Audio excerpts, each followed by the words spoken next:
Donald John Trump do solemnly swear. Oluvannyuma lw'omukulembeze w'eggwanga omupya President Donald Trump okulayizibwa ng'omukulembeze ow'omulundi ogwana mu musanvu, enkyukakyuka nnyingi zaatandise dda okugenda mu maaso wano mu Amerika era nga yasobodde okuteeka omukono gwe zitandise nga executive orders z'agamba nti ayagala zikyuse engeri ebintu gy'abadde bigendamu wano mu Amerika.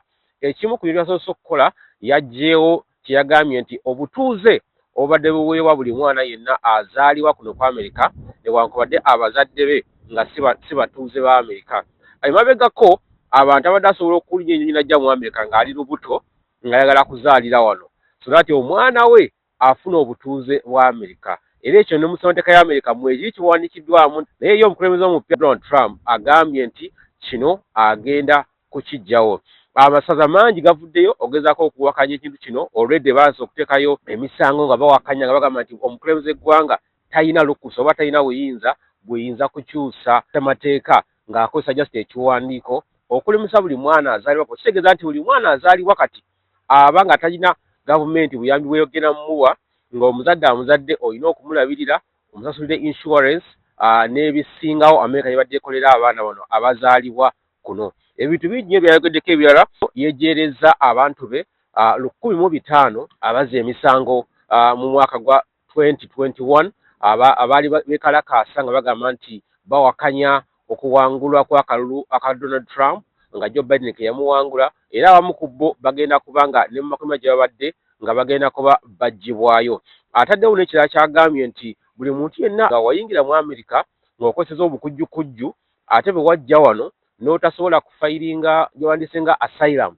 oba okutereeza empapula zo n'oba nga toyina mpapula, agambye nti bagenda kukola kyonna ekisoboka okulaba nga bafulumya buli muntu yenna ali kuno ku Amerika nga toyina mpapula, kitegeeza nga toyina social, nga toyina work permit oba nga toyina mpapula zikwogerako mu Amerika. Bannayuganda bangi batidde beeraliikiridde, awamu n'abantu ab'enjawulo, ensi ez'enjawulo bangi nnyo batidde nti essaawa yonna bayinza okubazzaayo mu nsi zaabwe. Omukulembeze era agambye nti eggwanga lya Amerika agenda kuliggya mu kakiiko aka World Health Organization.